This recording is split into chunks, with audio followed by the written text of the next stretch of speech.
There it is. He timed it right.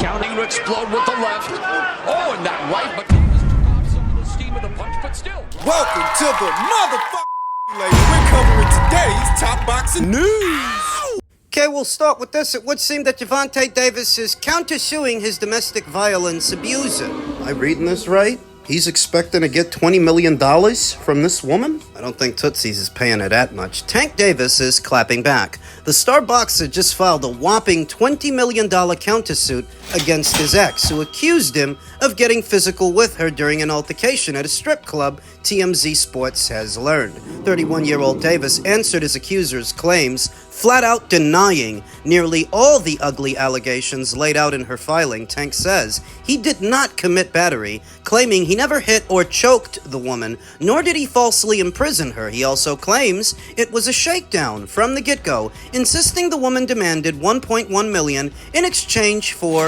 making everything go away. Instead, the undefeated boxer says she was the initial aggressor, claiming she provoked the encounter in an elaborate scheme designed to shake him down for lots of cash. So now he's trying to shake her down for $20 million? Davis says the woman suffered no injuries and even told her employer that she was fine after the incident. In fact, Tank says the two spent the night together at her place after the alleged attack. As for the counterclaim, I don't rule it out that it all could have been a shakedown. Gervonta Davis could be just another dumb athlete that met the wrong woman. Could be that way, but everything he's alleging still has to be proven. As for his counterclaim, it's for interference with a business relationship, which in plain talk means the woman intentionally torpedoed one of the biggest paydays of his career, the fight with Jake Paul. Gervonta Davis says he stood to make over $20 million for the fight, but he was replaced after the woman filed her lawsuit, claiming he roughed her up. Jake Paul ultimately fought Anthony Joshua instead, and both fighters cleaned up fiscally. Davis got nothing. Now he's seeking more than $20 million in damages. Tank's accuser didn't waste any time addressing the fighter's allegations. They've already filed a motion to dismiss his counterclaim, saying the boxer can't sue her for reporting an alleged crime. Outside the now dueling lawsuits, Davis is facing criminal charges in Florida for attempted kidnapping, a felony, and battery, a misdemeanor. What might torpedo Tank's countersuit against this woman is he's claiming he never put his hands on her, but the authorities reviewed surveillance footage from the cabaret that, according to their reports, showed Gervonta Davis arriving at the club and putting his hands on this woman, dragging her out into the parking lot. So if that is the case and that's what the footage shows, why would Gervonta Davis's legal team go through this formality knowing that that footage exists? It could be an intimidation tactic. I'm just bouncing ideas around. Perhaps what they're trying to do is scare her, that she could be in the hole $20 million as a result of this entire ordeal. But doesn't she know that they know she doesn't have anywhere near $20 million? They're not going to get that money. As stated, the countersuit may not be about collecting any money. Gervonta knows she doesn't have any money. They may just be trying to intimidate her, to get her to drop her civil suit. Make it go away that way. The bitch works at Tootsie's. No way she's got $20 million hidden somewhere working at that place. You wonder that Gervonta Davis wouldn't have been better off giving her the $1.1 million that he claims she was asking for, because not giving it to her just costed him 20. The $20 million that he stood to make from the Jake Paul fight. Now, he's got nothing to show for it. You give her the 1.1, you make it back with Jake. Though I suppose the issue with that course of action would have been, if you give her the 1.1, what stops her from coming back and asking for more, using this against you over a longer duration of time for a bigger amount of money? Thus, he didn't give her anything. He claims to have spent the night with her, the night that the incident happened, at her apartment. If he did, that's going to be something he has to prove. Can he prove it? That would depend on the availability of any CCTV footage at her apartment or at her home or on the way there. Did they stop at the store? This is all stuff he's got to prove. The burden of proof is on the accuser. If this is a shakedown, you have to present corroborating evidence that establishes that, which seems a little hard to do, though not impossible, and none of which speaks to the criminal case also levied against him. What she's got going on is a civil suit. That's what he's countersuing. The criminal case is separate. That's Gervonta Davis versus the state of Florida. And if it's the way the authorities say it is, and there was CCTV footage that captured the whole thing when it happened, it's hard to imagine Gervonta Davis walks away from all of this without doing some kind of time, because he was on probation at the time of the incident. At least one charge got dropped, which we talked about in a previous video, the false imprisonment charge, but there is still battery and there is still kidnapping. Any of that shit sticks. Gervonta Davis is doing time. Between that and his probation, not a whole lot. But I'd say 2, maybe 3 years. If any of that shit sticks, this countersuit doesn't speak to the criminal case he's got going on. And that is the bigger deal. That's the bigger issue. That's what jeopardizes his freedom. While he claims that he never put his hands on her and she provoked him, what did she provoke you to do? Elsewhere in the world of boxing, a bona fide case of he said, she said, according to veteran boxing scribe Mike Coppinger, who said, I spoke to Manny-Pacquiao Promotions' CEO, Jas Mathur, who confirmed Floyd Mayweather and Manny Pacquiao are contracted to meet in an official fight at the Sphere. Floyd claimed over the weekend it's an exhibition with the venue to be determined. Mathur said Manny isn't interested in an exhibition. What Floyd said is also in opposition of Netflix's official press release because they also said the event would be at the Sphere. How do you reconcile it? How do you reconcile Floyd saying one thing and everybody else saying another? What he's likely doing is hardballing them because he doesn't want it to be an official fight. He wants it to be an exhibition, leveraging his own participation against their cooperation that if you don't do this the way that I want to do this, we're not going to do anything. There won't be a rematch. There won't be an exhibition.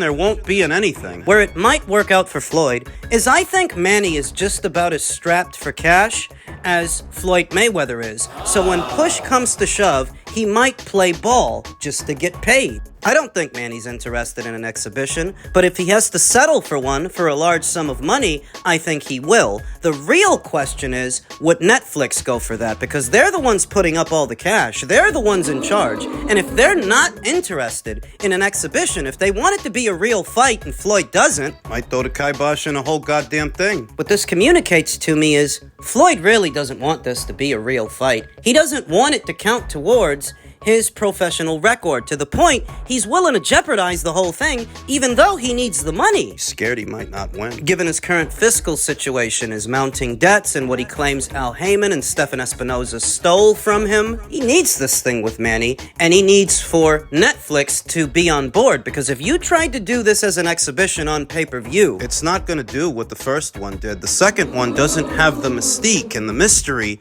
of their first fight that turned out to be the highest grossing pay-per-view in the history of pay-per-views. But if you ask people about it, the shit was a dud. A lot of people think it was boring, so that more than 10 years later, when they're older and even further removed from their prime, how many people do you think you can get to pay $75 for a rematch they weren't asking for between two very, very old boxers, both of which, when they initially met, they thought it was boring at a time when piracy is at an all-time high. The mission statement is you will not get the money for the second fight on pay-per-view that you did in the first. Nowhere near. And thus, you need Netflix to be involved, because if they are, they can guarantee you the money. You don't have to worry about the upside of a pay-per-view. You can get your money up front. Even getting the money up front from Netflix, they still won't get for the second fight what they got for the first, but it'll be something substantial, something sizable, which Floyd Mayweather needs. And Manny. Neither one of those two guys have ever been all that good with money, but Floyd Mayweather, having made so much more than Manny, it took a little bit longer for his bad spending habits to catch up to him, in tandem with Al Heyman stealing an estimated $325 million out of Floyd's nest egg. He's a little fucking weasel, is what he is. If the difference between Netflix paying for this fight and not paying for this fight is it actually being a fight and not an exhibition, just fucking fight. It's not like you're going in there with Terrence Crawford. It's not like you're going in there with Ennis. You're going in there with an old guy like you're an old guy. You beat him before. What, you don't think you can beat him now? I don't think he does. Otherwise, he wouldn't be jeopardizing the whole thing to ensure it's an exhibition. A pussy. Floyd is unique in the annals of boxing history. Having been the boxer that generated the most money and made the most money, you would have thought that he endeared himself to the fans, but he didn't. The money that he made is not a direct byproduct of his fanfare so much as the combined fanfare of his fans and somebody else's, as Floyd Mayweather always had the luxury of quality dance partners that brought fans of their own to the table, resulting in the biggest fights, the biggest gates, the biggest pay-per-views. It wasn't just him. When you fight a Miguel Cotto and the Puerto Ricans show up, or a Juan Manuel Marquez and the Mexicans show up, you fight a Manny Pacquiao, the Filipinos and some of the Latinos show up. That's the dichotomy, and that's what makes it ironic that you would have thought that the boxer that generated the most money would also have the most fanfare, but Floyd doesn't. After all these years, he's still one of the more disliked fighters in the history of the sport. People are going to dislike him for this because the only intrigue in seeing these two old fogies do the dance is if it's a real dance, if it's a real fight, if it's another one of those exhibition things, save it. Nobody was asking you to do that. To do a waltz with Manny Pacquiao so many years after the initial meeting that doesn't count towards anything? Fuck that shit. If it's not a fight, fuck off. Stay retired. The boxing world in Floyd's absence has not been clamoring for him to come back. Fuck off. Men's junior middleweight news. The boxing world is still reacting to the official announcement of the Zayas versus Boots fight. Per rumors and hints, Zayas versus Boots is the main event. Ben Whitaker versus an opponent to be announced. Bruce Carrington versus Luis Lopez. Emiliano Vargas versus George Kambosos. And Andy Cruz versus Albert Bell. Is this card pay-per-view worthy? Question that many a boxing fan finds themselves asking these days. The good people at the Adams Boxing Show said, am I tripping for thinking Xander Zayas versus Boots Ennis shouldn't be a pay-per-view fight? What's the purpose of having a DAZN subscription if every solid fight ends up on pay-per-view? And by putting everything on pay-per-view, how does that attract new viewers? Don't mind me, just a concern. A valid one that I've been raising here on the channel for years. There are too many pay-per-views out there. The boxing industry is asking the boxing fans to go into their wallet too many times a year. There have never been this many box office fights. So the question is, are they actually box office worthy? Twitter user who goes by the name Manolito doesn't think so. He said, all I can say is that most people over here on the island ain't paying for that pay-per-view or getting a DAZN sub after Zayas' fight with Baru was on free cable. They'll be lucky if they get 1/3 of that viewership from Puerto Rico. These are just my thoughts. Both Jaron Ennis and Xander Zayas have the potential to go on and become pay-per-view attractions, but here and now, they're not there yet. I would go as far as saying that the winner of the fight might be a box office star, but the fight itself, not so much. What I want you to consider is where Floyd Mayweather and Manny Pacquiao were at the time that they fought each other, both more accomplished than either Xander Zayas or Boots Ennis are right now. You think about some of the bigger pay-per-views of the previous era, and at least one of the combatants was accomplished enough that it warranted the pay-per-view, whether it was Oscar De La Hoya fighting Floyd, Floyd fighting Canelo, Canelo fighting Golovkin. The fighter being accomplished matters in the conversation because it accents the duration of time it took the fighter to get there, so by the time they do, they got a lot of fans. Boots ain't there yet.